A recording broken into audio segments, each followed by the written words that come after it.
Good evening, good afternoon, good morning, or whenever you happen to be listening to this. Welcome to the Film Realist Podcast, the film and TV podcast from a complete nobody. That is hopefully for somebody. My name is Kyle Naranya, and welcome to episode 215. And this is a big episode. This is going to be a review of Spider-Man Brand New Day. And while I had him on for Dexter, I would say his second love. His main one is there's the voice of Cade Onder. Cade, welcome back. Thank you. I think the first time you ever had me on was for No Way Home. Oh, that's right. We were Yeah. talking more fun stuff edition. That's right. Yeah. The people talk about how many episodes the podcast manages to have with Sure. its crew of one. And I had forgotten I did an episode for that. Yeah. Because it was such a weird experience. Sony was obviously trying to get to $2 billion because that was the goal of that And they extra didn't. release. And they didn't. But you know what? I am surprised. I am surprised No Way Home didn't come out in like May just cuz. Like if Morbius can get released twice, Right. Yeah. can No Way Home get a third release? I think it Yeah. could have. Brand New Day, we're going to have a brief non-spoiler discussion, and then we'll get into the nitty-gritty with full spoilers, and then we're going to talk about our favorite Spider-Man films, because you always have to have a discussion as to what is the best. That's just sort of how it works with this stuff, so we're going to do that anyways. Time codes will be listed in the description should you feel the need to hop around. If you saw it opening weekend, you're probably just diving into full spoilers, and I'm not judging. If you didn't go and see it, maybe you're not one of the $800 million that it's looking like this is going to get an opening weekend. A little behind the scenes. We're recording this actually on Thursday before opening weekend, so Yeah. none of those numbers are in yet. So it'll be a surprise to me as well as Cade as to how well this does. So you've been warned. We're going into non-spoilers, so I hope you join us for a brief discussion on Spider-Man Brand New Day. What is happening to me? Did you miss me, Spidey? All right, Cade, there we have to address, I guess, the man spider in the room, and that's not a spoiler for those who are worried about it. Spider-Man is one of those characters where your progression with him in real time, or sort of getting the option that you had that I didn't have, of consuming it all at once, seemingly as it's come out. But this has been what's so funny to me about watching this movie, and then also obviously knowing so much about the behind the scenes, is the home trilogy was every 3 years on the dot, right? We knew when they were coming out, and then to have this gap of 5 years, there obviously was a lot of anticipation going into this, and that can be really hard for Marvel films, but I want to lay my cards on the table. I know we both saw this on the Wednesday, the fan screenings or whatever the heck they're calling them, but I've actually already seen the film twice. So I feel even more confident with how I feel about the film. But why don't you give your general feelings on Spider-Man Brand New Day? Yeah, I really liked it. It's the best, in my opinion, of the Tom Holland movies. I think it's the most focused. Well, we'll get into that. We'll get into that. Yeah. Certainly has like the most, like, we know what we want Peter Parker to be, you know, like we know what this Spider-Man is. I feel like the last three movies, and they've kind of said it now at this point where they're like, yeah, we were like doing an origin story across 3 movies. And I'm like, that was weird. Why'd you do that? I think that's a cop-out answer. I sorry think so to interrupt. It's retroactive. This is, so I'm one of those people. I don't care what Kevin has said. Tom Holland is not the little boy in Iron Man 2. No, I completely agree with that. Yeah. He's not that guy. No, it's some George Lucas. Yeah, exactly. No, I completely agree. But yeah, I think it's like they've found who Peter Parker is, which thank God they landed on this, because I think it's exactly what I wanted Peter Parker to be in this universe. It is the most, I think, well-realized version of living in the Marvel universe there's ever been, in the sense of like, there's other people, you know, you can just go see this character, whoever that is, and you can talk to them, have a conversation, and they'll drop references about things they've been doing, as opposed to like the crossover being something grand and significant. It's lived in, and I really like that. And I just think it tells a really good, emotionally focused story, and it's the most miserable Peter Parker's probably ever been on screen in history. And I really love that. It's exactly what I wanted in terms of this iteration of Peter Parker. There's some aspects of it that we'll probably have to wait till spoilers to get into, that kind of feel uneven, but as a big picture, I was very satisfied. I cried in the opening of the movie because I was like, oh my God, this is exactly what I've been waiting for so long. It just made me so happy. I was like, they just get it. Thank God. And last thing, web swinging. He's actually been doing Spider-Man in New York. Thank God. I think that's the best place to start. I think with my feelings, I have been, and this was a completely biased opinion going into the MCU version of Spider-Man because I loved me Andrew Garfield. He's in some not great movies, Yeah, unfortunately, and the changeover was so abrupt and so quick. 2 years is not a long time in movie making. And the fact that Spider-Man, The Amazing Spider-Man 2, 2014, he shows up in Civil War. We've got a brand new Spider-Man. That there was an adjustment period to me where I felt like I had to fight for the previous Spider-Man. sure. Yeah. And you brought up the retroactive origin story nonsense, which it's nonsense. Mhm. And I think their understanding of Peter Parker seemed to be so hyper specific. And it's interesting because where we are with this movie, and this is not a criticism, some may think it is, but what Spider-Man Brand New Day is above everything else, it is a vast collection of the best aspects of other interpretations of Spider-Man, which is what Sure. the feature films should be. Mhm. When you watch a animated version, they have to have a specific take because they have to differentiate from all of the past Spider-Man series. In this century alone, we've had the ending, we had the Spider-Man, the New Adventures, or the Adventure, whatever was supposed to be taking place in between the quote-unquote Raimi films. Yeah. Spectacular Spider-Man, Ultimate Spider-Man, Marvel's Spider-Man, and then Spider-Man and his amazing friends, which my 3-year-old watched when he was a child. But they all have to be so different from each other because Yeah. you have to sell people on this iteration of Spider-Man. Marvel's Spider-Man was much more involved with the science, which is Yeah. Spider-Man Peter Parker specifically, is obviously very scientifically know-how. This is one of the compelling parts about the origin of the character. And all of the press leading into this was like, yeah, we paid attention to the games. You should. The Insomniac Spider-Man duology +1 is Mhm. incredible. You should take from that because they did for Spider-Man what the Arkham games did for Batman. Mhm. And this is such a stupid thing to say, but I'm going to say it. This is the most Spider-Man movie we've had Yeah. because of what they are capable of to do now with the visual effects, leaning into the athleticism and the acrobatic ability of the character to where you really feel that this Spider-Man is in the prime that none of them really have ever been able to go into. Sure. Right? And this does feel more than No Way Home, and this is a funny thing to say, this does feel like the celebration of who this character is at his core. Part of that, yes, is sad boy Peter Parker.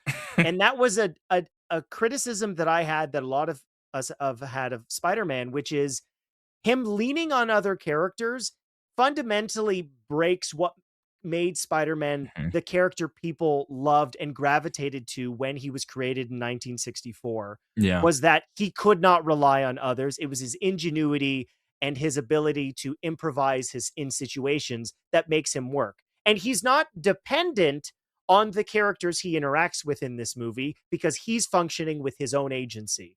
And that is Yeah. so important for where this character is going to go. And it's hard to not think about that because we have Spider-Man now in his prime, post-secondary, and moving into his life. And a lot of this movie is dealing with, ironically, the aftermath of No Way Home, but Mhm. not in a way where I felt like it's leaning into it as a crutch. I Yeah. think the funniest aspect of the flashbacks, and I will praise Destin Daniel Cretton because everything this guy has touched in the MCU has turned to gold. Mhm. Bringing in his stunt coordinating team, the cinematography in this from Brett Pollack. This is the best a Spider-Man movie has ever looked. He is a Mhm. red and blue hero who should stand out, who should pop on screen, and not in a way where, funnily enough, I like the comic book covers coming to life. Those are fun. I wish they were more naturally woven into Sure. choreography because they're just the scenes we saw in the trailers, Yeah. which work as trailer moments, but they are just they kind of are what we wanted that we didn't get from Fantastic Four, which was seeing a bunch of characters to help build out that world. But this does feel so influenced by the prime of the Insomniac Spider-Man. And for the first time within this version of the character, I'm so much more excited to seeing where it goes than the assumption, and it was obviously apt, which was we were just going to get more. We knew we were going to get more. Spider-Man, outside of one, they get trilogies. And what do you do with those? And they were influenced by real world. The reason No Way Home is what it is because of the success of Into the Spider-Verse. That's the reason it became a real multiverse movie the way that it did, and the pivot point in what the MCU of the multiversal saga would be. But I saw this the first time and I thoroughly enjoyed it. And the reason I saw it a second time was it's very easy when Spider-Man is my second favorite comic book character of all time. I'm basic. I love me Batman. I've read more Batman than I've read of any other character, but second in line to that is Spider-Man. And No Way Home, with more viewings, unfortunately, it gets worse. I liked this more the second time because your point is it is focused. It's focused on who is Peter Parker? What is it like for him to be Spider-Man in the aftermath of what he's done? Like, what is he when he's solely focused on being Spider-Man? What does that mean? How does that affect his life?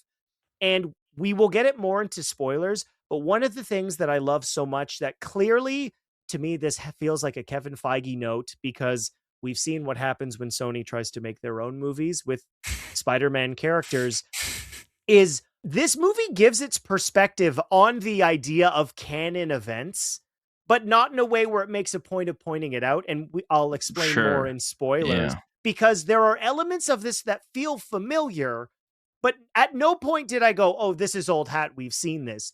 This movie has a fresh perspective on what is a vitally important part of Spider-Man's growth as a character. And I found that incredibly refreshing. The day we're recording, Wonder Man Season 2 has got canceled, which for me only affirms that Destin Daniel Cretton will be directing Spider-Man 5.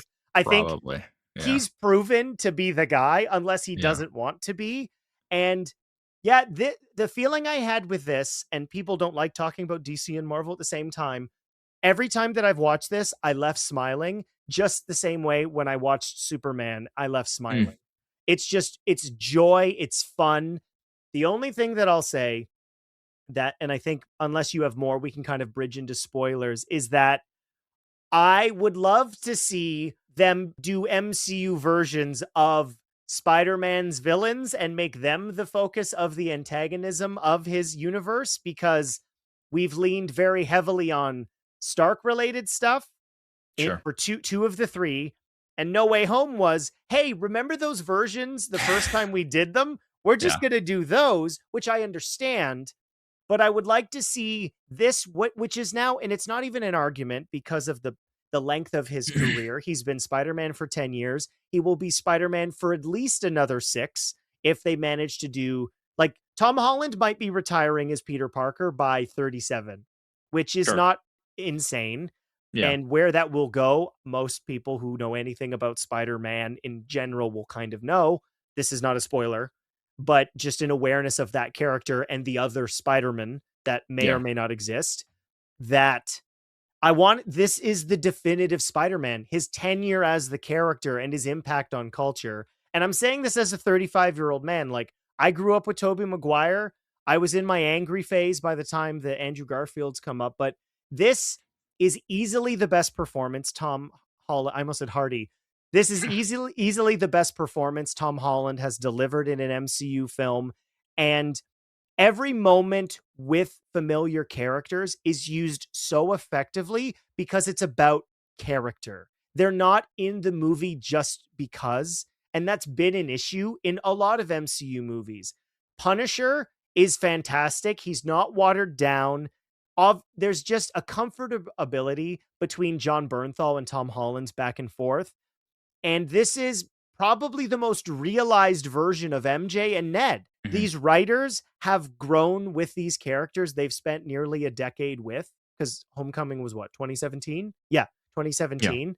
And getting that opportunity to see them lean into these characters and flesh out this world, I'm really excited on the Spider-Man part, even though it's in the MCU. I think something I really enjoy about this movie is it feels like it's the first time Spider-Man's taken very seriously in the MCU. I feel like specifically Homecoming and Far From Home are way too light. Even when they get a little heavy, it's just not enough. Um, I've always kind of described those movies as like, and it's ironic. I guess there is a little bit of this, though I not directly. They feel like the Disney Channel versions of a Spider-Man movie, like a Well, there's no web little. swinging. There's no web swinging.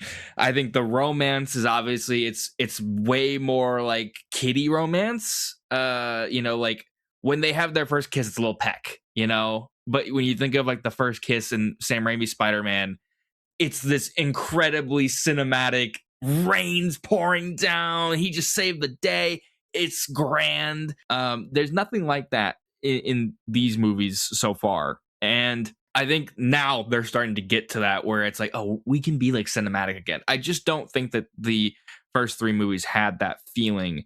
In some ways, they just took it too lightly. And you were saying earlier about like he's not relying on anybody in this movie, really. I think that's great because that enhances the relatability.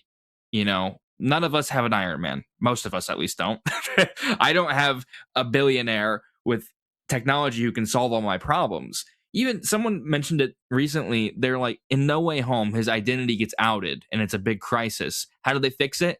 Go live in the billionaire's apartment. What the hell? Like, I think that's just totally busted. And I'm so glad.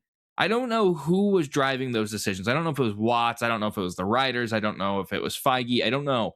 But whoever figured it out was like, we need to get away from this and get him living in a crappy, like, it's like their storage. It's not even an apartment. It's like a storage room is what he's living out of. And they're like, yeah, nobody comes in here because we just use it for crap. I'm like, awesome. That's sweet.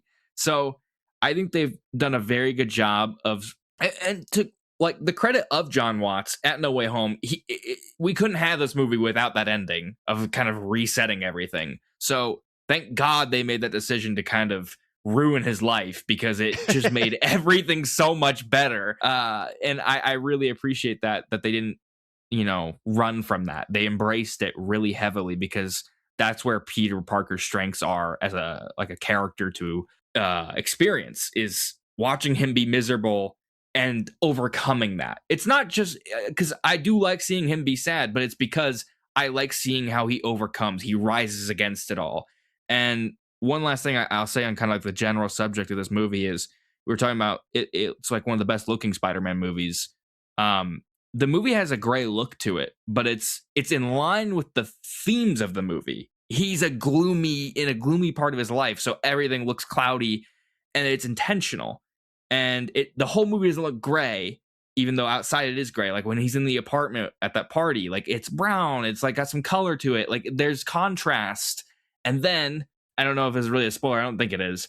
The last shot of the movie is a sunset or a sun rising, and I'm like, oh yeah, this is by design. It's a brand new day, And I'm like, I love it. It's great. It's funny because it's very rare that anything sort of being reactionary works. We have countless examples. You can look under the Disney banner of examples where they reacted to something, Rise of Skywalker. And it's very rare that works out. Yeah. And one of the greatest decisions that ironically happened because No Way Home came out at the peak of the pandemic, they weren't going to be able to rush a Spider-Man film out after No Way Home. It just wasn't going to happen. You had strikes as well. I'll briefly mention something I think that's incredibly important because this is a first time for Sony, purely on the creative standpoint, which is the studio up until this movie had the most control. Yes. And Tom Holland coming back for what will likely be probably a day trilogy. That's likely what it's going to be. It won't be a brand trilogy or a new trilogy. It'll probably be a day trilogy because they seem to like that now. where as the actor, as I don't think he's listed as a producer. No, he's not. But just as Spider-Man, Mhm. he can make the decisions. I'm doing the Odyssey. You have to move Brand New Day. Mhm. This is not the actor. Please let me hang on to this role. And that's not to be dismissive of Toby or Andrew, Mhm. but Sony needs Tom Holland. Yeah. And Tom Holland is in another movie this year that's probably also going to make $1 billion. Like, he Yeah. doesn't need Spider-Man, and his passion and his joy of the character comes through in a way where I saw a tweet, I don't know if you saw it, which was he saw the very first test screening. He's like, this isn't the movie we're trying to make. Mhm. We need to fix it. And that can be a good thing. It can be a bad thing. Sometimes you get the Incredible Hulk, but just everyone in this movie is made the best thing. Like, I love Shang-Chi, but some of that is COVID affected with what you're able to do. And Sure. Destin Daniel Cretton, he will get a lot of talk, and it's abundantly clear to me that Marvel likes this guy because he goes Yeah. on to make Wonder Man, which is one of their best series they've ever made. He was going to do Avengers. He was going to do Avengers, and I am on the side. I don't actually care that they pivoted from Kang because it didn't work in Ant-Man. You're I going to agree. do Doomsday. Kevin himself said it during Comic-Con. The retroactive awareness of Thanos is ridiculous. Guys, he didn't do anything until Infinity War. Stop it. And Destin Daniel Cretton being freed to do this might be the best thing for Marvel because Yeah. the pre-sales for this were high. And at the end of the day, money does matter to these studios. But where Spider-Man is now is the brightest spot he's ever been in. I don't care how much money No Way Home made, because the hurdle was going to be Spider-Man 4. Yes. We will talk about where it ranks in our favorites. It's easily among the best. That's not a conversation. In live action, I still think the Spider-Verse films are the best thing Spider-Man's ever done, but that's a different art form within the medium. So we've chatted plenty about what we can't talk about with this. There's a lot to talk about because they did and they didn't really hide things from us. So we're going to get into spoilers. So you've been warned.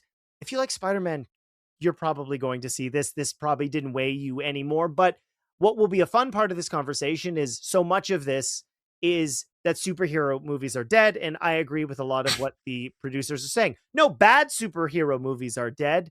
Yeah. And let's go into spoilers. So we're going to talk about everything. You have been warned. Oh, see, you stumbled across my board. I'm not one of those weirdos, I swear. He's a little weird. I'm MJ. You two don't know each other? I think the first place we have to start off with is I feel so bad for the people involved with this because the last two Spider-Man movies, they just had to lie for the entire press tours of these movies.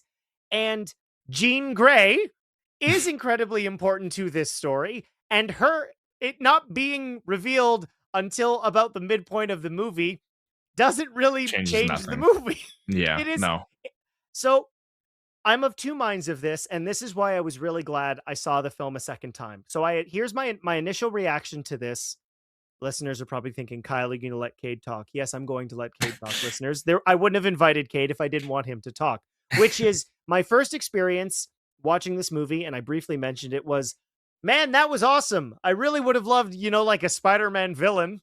Yeah. And the second time, Sadie Sink is fantastic in this movie. There's an irony that she is essentially getting to play the Spider-Man version / the X-Men version of 11. I don't know if that would be lost on any Stranger Things fans, but she is easily one of the best talents out of that series. And her connection with Peter and their mirroring of each other throughout this story is a mentor-mentee friendship that, even though I've read a fair amount of X-Men and Spider-Man comics, it is not a prototypical relationship. And this was one of the best indicators for me, seeing Tom Holland progress into that icon who Spider-Man is. The city loves him, and his relationship as well with Detective Wolf, which was a great introduction. And it builds out the world in where there's a tangibility. Like, we won't have to spend a ton on this, but the fact that they went to Glasgow, they built real sets. It feels like a lived-in New York and not unfinished sets that they have to background replace. That is the hardest part of watching films at the end of the Infinity Saga is Spider-Man and some of the others. The background replacements don't age very well. It's just It's people. really bad. It's people standing in front of voids, and seeing inside the mask, I think, was a brilliant choice just to connect audiences. And there's a metaphor in the way that they symbolize who Peter is. We see him saddest at the beginning. We see the anger when he becomes a man spider without the extra arms. I was disappointed we didn't get the extra arms. I really wanted them, being somebody who did grow up with Spider-Man the animated series. But what this simplicity of the story is, and that's not a criticism, because if you do simple things really well, it can work just as well as something that's overly complicated for the sake of it. Sometimes Marvel movies have done that.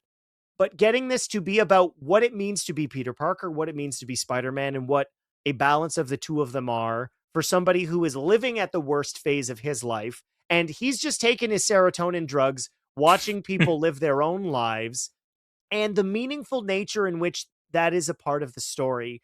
I'm glad they spent the entire movie looking at what he gave up, because if it had been magic beans or a princess kisses the frog, it doesn't make the actual ending as rewarding. I know you saw it. I know I saw it when Tom talked about the last frame is what made him most excited. And it hits even harder the second time once you know it's coming. So yeah, I guess let's start off with the antagonist being Jean Grey, and oh no, the guy who hates mutants. But Trammell Tillman was great.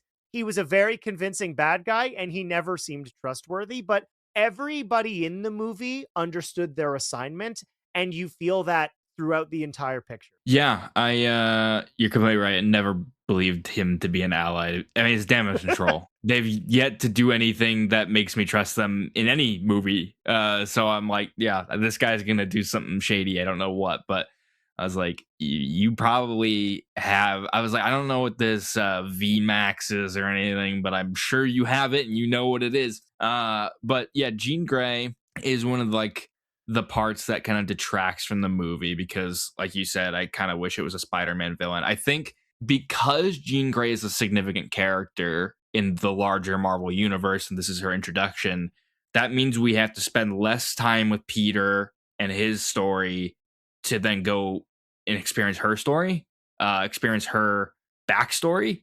And obviously, like, no matter who you have for a villain, you're going to need to spend time on those things. But something about it just felt really distracting. Like, we're pulling away from the Spider-Man movie to see the Jean Grey short film. You know, I was like, I don't know. It's all well integrated into the themes of the story. Every character from like the larger Marvel universe, whether it be Spider-Man, Punisher, Hulk, and Jean Grey, they all are like kind of isolated characters struggling with their identities and stuff, and they all have like a moment where they let loose, right? Except for Yelena Belova, who knows who she is through and through. Yes. And I love that character so much. Like, what they've done with her and her progression, where it's like she could be chilling at the new Avengers Tower. No, she's in a bathhouse. A spa. Yeah. Yeah, it's fantastic. Cool. Why not? So I really like how they link it all together. That's nice. But there's just something about like Jean being such a significant force, not even in terms of power, just like as a presence on the screen, that it takes away from Peter's story. And that just kind of, I don't know, pulled me out of it a little bit, I guess. And again, they could have probably solved that had they not tried to spend so much of the movie in mystery. Because, as you said, it's not really a reveal. Because guess what? Jean Grey doesn't exist in this universe. Turn my laptop around. Dun, dun, dun. Yeah, I'm like, yeah. A, of course, but B, it's like, yeah, we guessed that literally the day that it was rumored that she was going to be in this movie, that it was Jean Grey. But also it's just like, I don't know, like it's not a reveal, so there's no need to keep it a secret. You could have exposed this information sooner. So I think the movie's 2.5 hours long, and I don't know that it uses all of that time wisely because it's spent chasing a mystery. And I just don't understand it. So that's something they could have, I think, easily done without. But as you said, Sadie Sink herself is fantastic. I really like her, and I'm excited to see where they take her. And I kind of like how they wrap up her story with like the flashback and having her kind of have a mom in a way to talk to. I thought that was really beautifully done. And it's a good use of Marissa Tomei, who gets to come Absolutely. back. Yeah, I think so too. I think that was a really effective way to use that character, and also kind of fixes a problem I had retroactively with her character in the previous movies, where she just didn't care that he was Spider-Man. Like, she's like, oh my God, what the f-? And then you never follow up on that concern ever again, really. Okay, I have a question for you, though. It's a beautiful sequence. However, because of and I do actually like the way that they finally got to with great power comes great responsibility in No Way Home. I think that's a Mhm. nice moment. And it does sort of confirm my idea that Ben Richards or Ben Parker, not Ben Richards, that's a different Didn't thing. exist. Ben Parker. No, I think he was a beatnik, Deadbeat. and he just deadbeat and he left. Yeah, sure. I think that's what happened. The two actors sell the scene, and this has been something that does bother me slightly about McKenna and Summers' dialogue, which is sometimes it's just so obvious that some of the subtlety gets lost, where Sure. when she's talking to Jean, it reminded me of Martin Sheen not being allowed, for whatever reason, to say with great power comes great responsibility in The Amazing Spider-Man. That was awful. Yeah. Like, he's got to say, like, your father believed that if you could a do moral great obligation. things, moral obligation to do them. It was a the hell? responsibility. And it's just, guys, we know the line. It's only been 10 years. Like, it's okay. You're allowed to say it. It is Yeah. arguably, I mean, it's usually misquoted to some degree. Her sort of talking like, you've got great power and you're special, but it's not the thing that makes you special. It's you, and you have Sure. responsibility to be you. It's like, guys, I get what you're saying, Yeah. but this maybe needed, like, I think what is funny is Tom Holland. I'd be very curious. He hasn't talked about this obviously yet because the movie is not, I mean, it's out as we're recording to the public, but he talked about a scene with Zendaya, and both of them were like, this isn't working. And there's a couple scenes that I think this could be. I don't think it's the scene when Jean takes over. My guess is it's the scene when she has the letter. Yeah. That would be my guess, because I that could see seems that. incredibly important, because we obviously, you made a great point. No Way Home set the stage for nobody remembers Peter Parker. He got his GED. Okay, this is a stupid thing to complain about. I know where you're What going is with he doing for money? I was thinking, he buys a ton of flowers, and I'm like, I could get by. You're living in the And storage takeout! unit and takeout. I'm like, I can totally get past that. You have this apartment, like because they already set up like we don't care about this room, so you could be paying $100 a month. I get that. He's got the But same sort of everything setup as else- Matt Murdock. I've got the roof, Yeah. so nobody notices I leave through the roof. Exactly. So I'm like, you're buying flowers like every day, eating out Weekly. Let's give him weekly. Yeah. It's about weekly. Sure. Yeah, probably. But I'm like, this is kind of crazy. So no, I don't think you're totally wrong to point that out, because at least in the original movies, like they established that he works at a pizza place and does stuff with the Bugle. Show and him that is he's got the weed. Denmar's shirt. Show me one shift where he's working at Denmar's. Or show him door dashing. Like, Yeah, he's Spider-Man. exactly. He can fucking DoorDash. Like, it would make sense, you know? Like, Yeah, I really love the inclusion of DeWolf, because it gives him somebody to ground him to the actual world, because he's not interacting with anybody. Like, it is the way I talked about being a canon event, which I think it's a natural progression point for us in our discussion, which is this has a lot of Spider-Man 2 in it, which is not a problem if you look at like the framework and the way that they envelop it, which in this version, he is mutating further and thus creating issues with his powers. Ironically, also kind of giving him another origin story. Tom Holland actually said that he's like, I didn't get to do the thing where you figure out your powers thing. And he said, that's one of the ideas he brought. He's like, I kind of want to do that. Like, that sounds fun. And so he just was like, his powers evolve, and then the writers and director kind of collaborated to figure out what that looked like, which I thought was really interesting. It's one of those things. I mean, there's a joke with Spider-Man 2 that it's like it's just erectile dysfunction Spider-Man powers, but the way in which it socially emotionally affects him physically, like biophysically, in where your powers, because of, and this, people have reactions to stress. Your skin breaks out, you like all sorts of real world things. I don't know of any actual spider people, but the way that this feels like, yeah, every Spider-Man is gonna go through this. We saw Peter do, or I mean, they're all Peter. We saw Toby go through this, I'd say the most effectively in Spider-Man 2, where it's about that relationship and the repression of those powers and what happens. Some of it is in the Amazing Spider-Man 2. Obviously, that's the least effective version of it. But the fresh take on this is, because I would say this is a canon thing that has to happen, is it's Spider-Man's abilities furthering and what that means in his choice of balance. And again, it's not complicated, but it's effective. Yeah. You know what's something I noticed? When you think of the organic webbing from the Raimi movies, it's like tight. It's like very tightly wound. This is like it's just like more. He hasn't funneled it direct. Yeah, it's very weird, and I kind of like it. Like it's like a different. I didn't know we could get like a different kind of style of webbing at this point. So the fact that they found their own way in on that, even on something that has already happened before, I think was really cool. I I liked when he comes out on the rooftop for the first time and it's just gushing out of him. I'm like, this is insane. Yeah, its pressure has built up and it's just everywhere. Yeah, quite literally.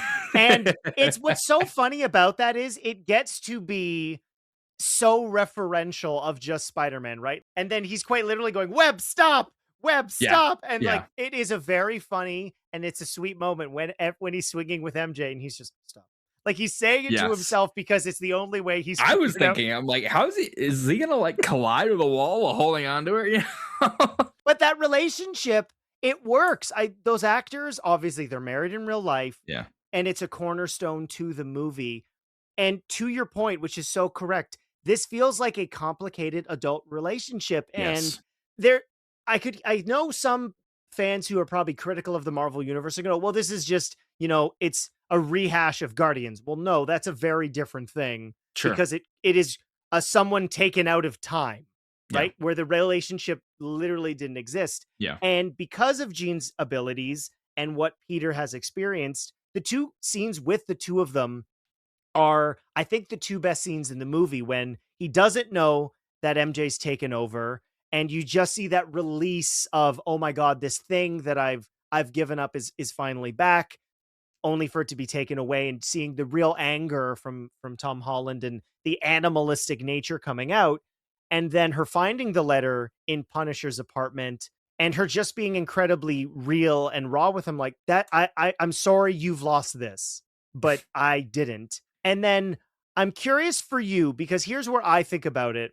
I think even though Jean says you're not in there at all, I think it's a lie, or it's like locked away somewhere that she doesn't find till later. Because the only explanation for the Black Dahlia, for her to be looking at that on the roof, and then I'm going to finish my thoughts with the ending of the film, and then we can dive into whatever you'd like to talk about, where he says hi to Ned and the handshake just sort of happens organically. He introduces himself as Peter. Yeah. And just seeing the joy on Peter's face, it is quite literally, as you said, the sun had risen and it is a brand new day.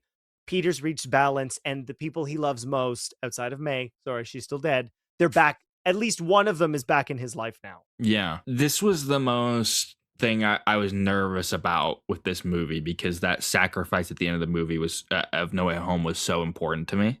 And I hate movies that undo sacrifice. Deadpool and Wolverine, I'm not huge on the fact they brought back Wolverine, even though it's a different Wolverine. They didn't necessarily undo the sacrifice, but it's all implied. They did it the Deadpool way. I appreciate that they tried, and that's fine. So like I give them a bit more of a pass, but this one I'm like, you got no pass, because they're still alive, and I don't want to. I know that they're married in real life, and so we'll probably never see Tom Holland kissing Gwen Stacy or anything like that, which I think is really lame and dumb, but whatever, I understand. So I just didn't want them to upset this, even full well knowing they will eventually try to bring them all back together. I thought it was handled as well as it could be, and the thing I'm happiest about is they make Peter suffer again, like through this moment, is she says, I don't love you.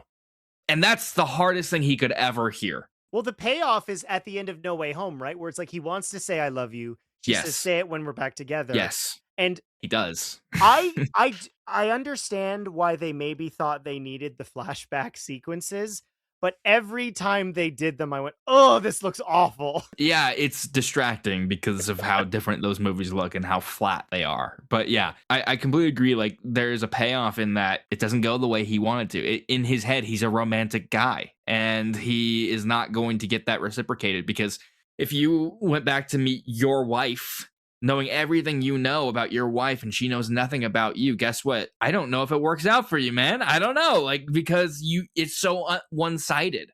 And well, she says the best thing about it. She's like, I don't know you. Yeah. Like, I know who Spider-Man is. Yeah, but I don't know Peter Parker. And so there can never be anything there.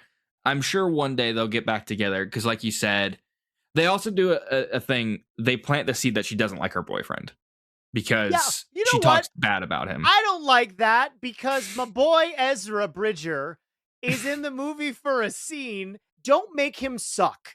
Yeah. Also, I would have appreciated this, and this is something that I am a little annoyed by.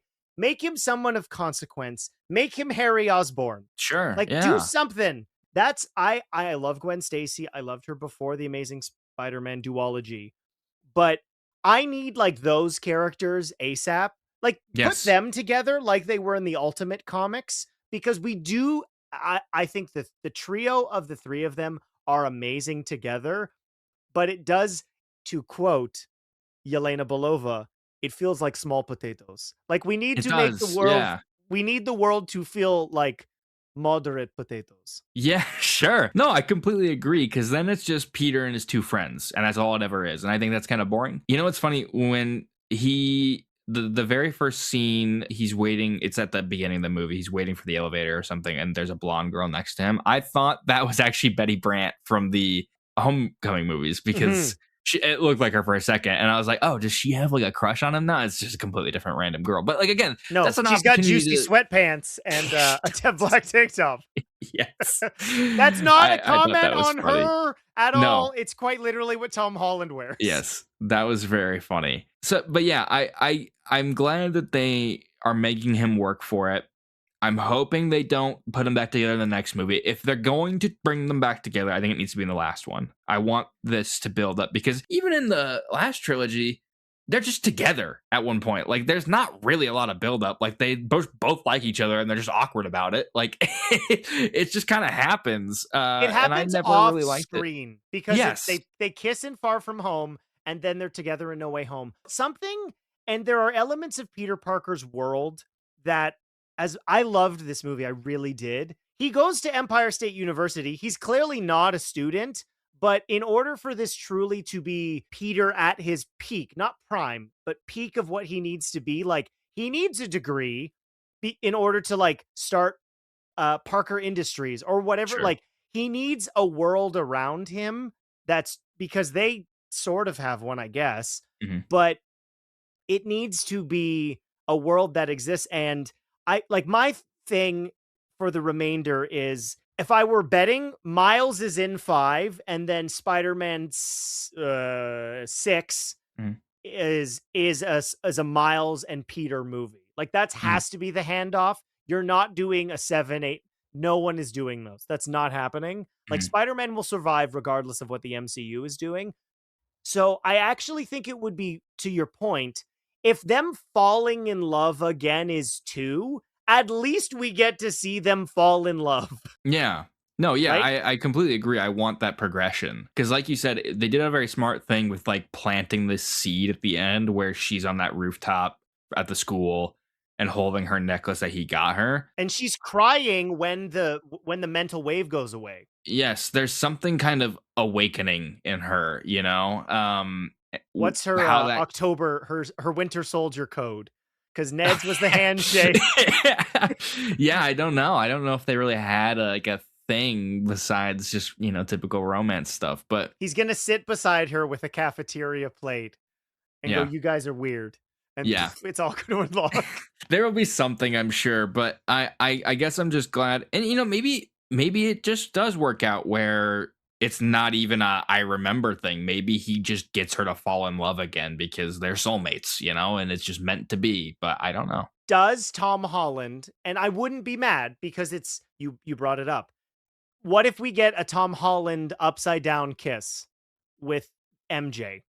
That'd be interesting. It'd be a cyclical nature. I don't know when, maybe I don't, probably 2029. I feel like that's probably the safest bet for when we get Probably one more day, or I Yeah. don't know. I don't know what, I was trying to think of what the heck you would Another call the day. next one. Another day? I don't know. I have no idea. It's going to have day in the title. That's what they're going to do because the last one will be Final Days Yeah. or something, right? There's something that just occurred to me too that I wanted to talk about. I was going to mention it earlier, but I want to bring it up before it slips out of my brain. Did you catch when Peter gets shot at the end of the movie by Punisher? Yes. It is a direct mirror to Aunt May's death scene. Yeah. It's like the same lines, same kind of framing, but it's now with Jean. I thought that was a really interesting choice, especially because that's not his movie. That's a completely different director's movie, and I guess the same writers. But it was such like a unique thing to do, like that I just didn't expect, and I just was like, oh wait, hang on, what's going on here? I don't really know what to say about it, but it was just a really interesting creative choice, especially because you're coming out of the scene with Aunt May and the de-aged Tom Holland, which they only let you see. I'm not crazy, right? No. Yeah. In the scene when we see it, so I think I guess we only go into Tom's head twice. Yeah. So when we see it the very first time, without a doubt in my mind, and the only reason I know this for a fact, and this is a credit to Tom Holland, dude works out. He gives us the underwear Spider-Man costume in the bathhouse, which was hilarious. And clearly he is in incredible shape. But one thing he's done, and he's talked about this, is he is thicker. He has more muscle mass than when he was a kid, because putting it on at 19, much harder. So that version of him is because we even in No Way Home, which is 5 years, he's much leaner in that trilogy than he is now. It's de-aged for sure. They thin him out.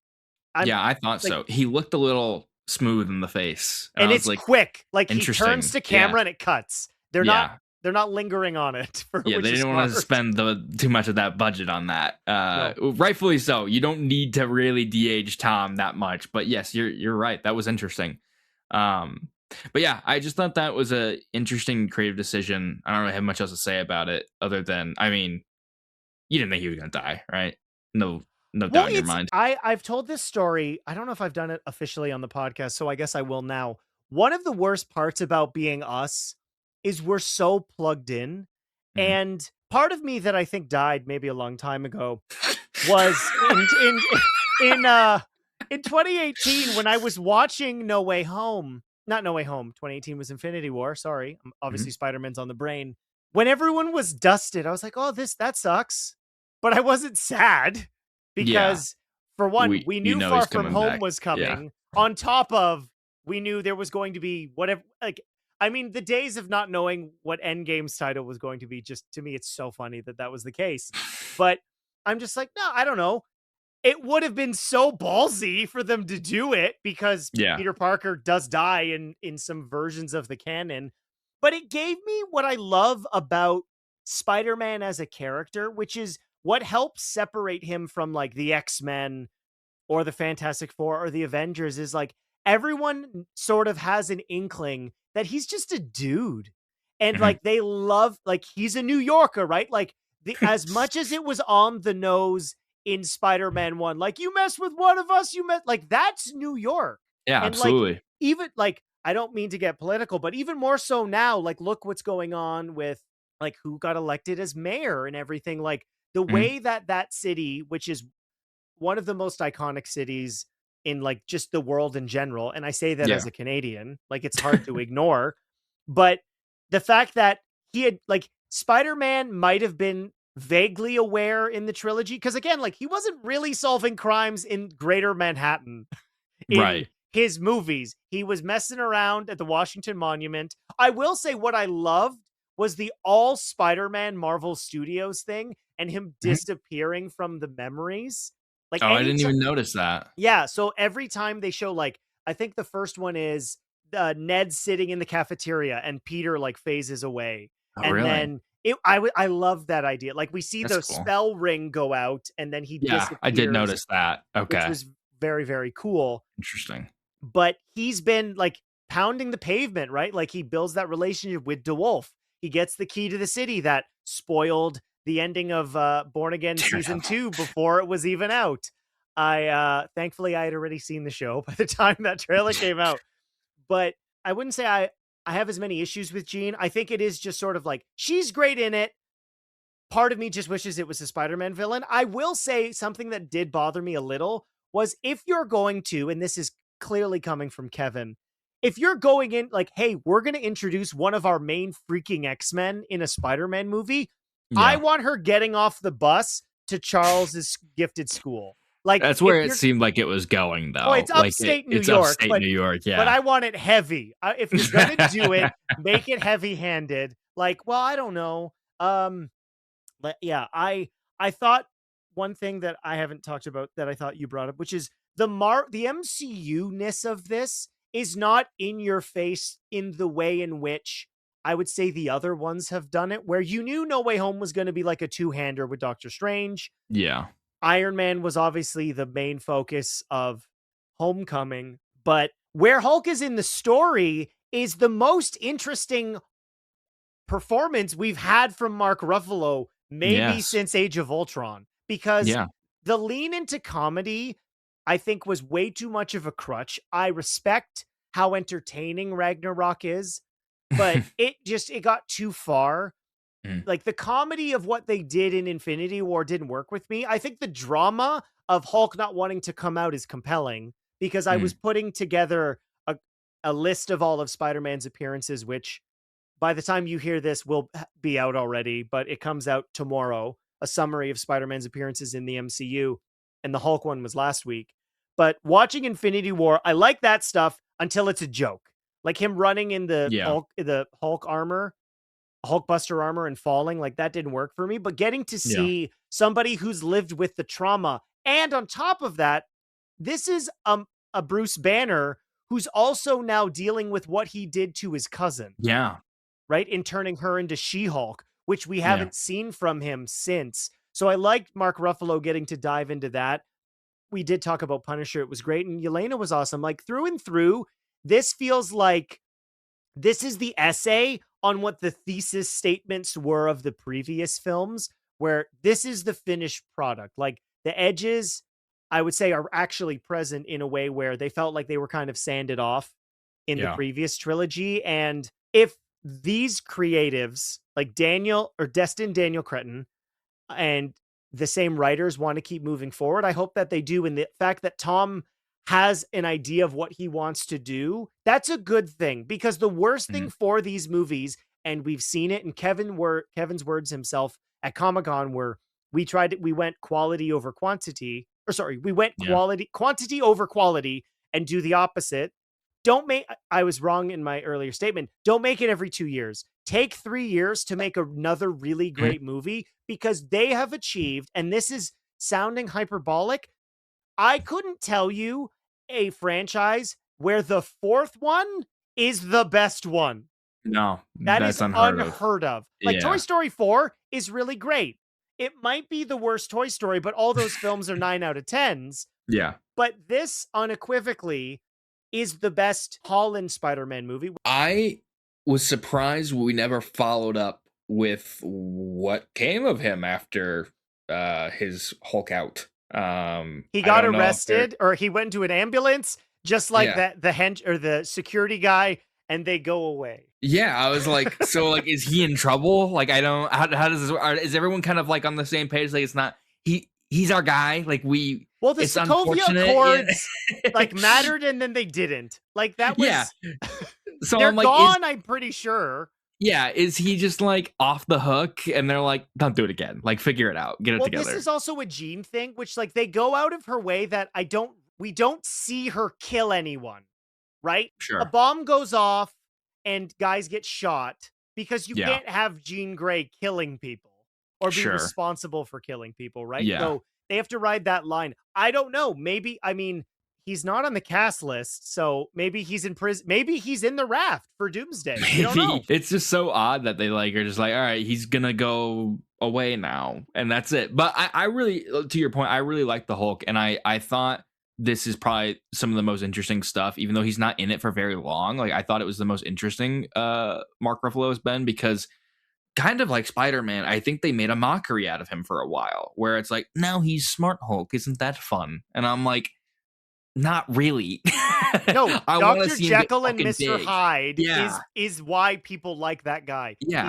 He's a reinterpretation of a classic archetype. I think in this movie, they've emphasized, at least the people who directly worked on this movie, like, you can take these characters seriously and still have fun with it. And that is great. And you can have serious moments where you don't undercut it. Like, imagine if when he's swinging home after he sees MJ kiss that guy, imagine if he like slammed into a wall and was like, ha ha ha. Like, that would suck. They let you stew in that. And then he goes home and he passes out. There's not a joke for like 10 minutes. And I'm like, yeah, this sucks and it's He miserable. falls in his underwear and it's funny later. That's it. It's exactly it. You've had your time to sit in it, and they build back your emotion back up to a point where you're ready for a laugh. And that's the difference. And so I feel like they took these characters seriously and allowed them to be have funny moments that don't It's undercut the same thing with anything. Punisher, right? Yes, Like, completely. he's not making jokes. That guy Yeah. should be terrified of fighting the Hulk. Yeah. Like, yeah. he should be. Yeah. It's I loved everything they did with him. They didn't make Punisher the butt of a joke. Like, he gets his laughs in, but it's not says at like his shit a lot. expense. Because that's all he's allowed That's to all you can say. I'm surprised they didn't sneak an F word in there, because you're allowed an F bomb in a PG-13 movie, but they were like, There's like stupid rules with Spider-Man. Like, you can Yes. find them on the internet where it's like he's not allowed to have sex. I don't think or he's allowed. underage drink, which I thought was interesting, because he does drink in this movie, but he would have been over 21 at this point. I think he's got at least 22, right? Like, if they It's been fall, 4 years since Yeah. they graduated, so yeah. or Well, 5 and years even. I guess the last thing. Yeah. Which Spider-Man do you think is off of Earth? Because I think it's Tobey Maguire on Battleworld. Oh, you're talking about the Yeah. beeper at the end? Yeah. I thought that was a Spider-Verse tease, but Oh, okay. because I thought it did a little glitch effect, and so I thought maybe they're teasing. The movie's called Beyond the Spider-Verse, so I've been thinking for a while that they're gonna do some weird live action thing. The live action people have to be in Beyond. They have Like, to in be. new So that's footage, not in my old footage. They have to be in it. That's my belief, is that they're gonna do something there. So I think that's what that is, because I also was like, there's two options: it's Spider-Verse or it's Battleworld. But I'm like, Battleworld still seems like it's far off, and it just feels like that's so like such a vague tease that like It could be I don't know how to anything. connect to that. Yeah. So like I'm like, I don't know. And maybe that was the point. They're like, we're not gonna commit to this. Yep. Nope.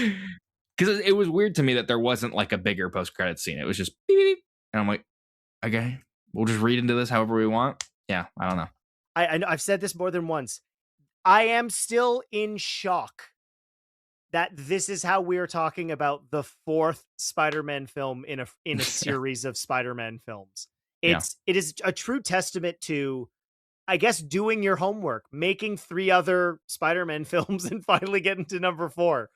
That will do it for our discussion on all the Spider-Man things. Can I ask you a question?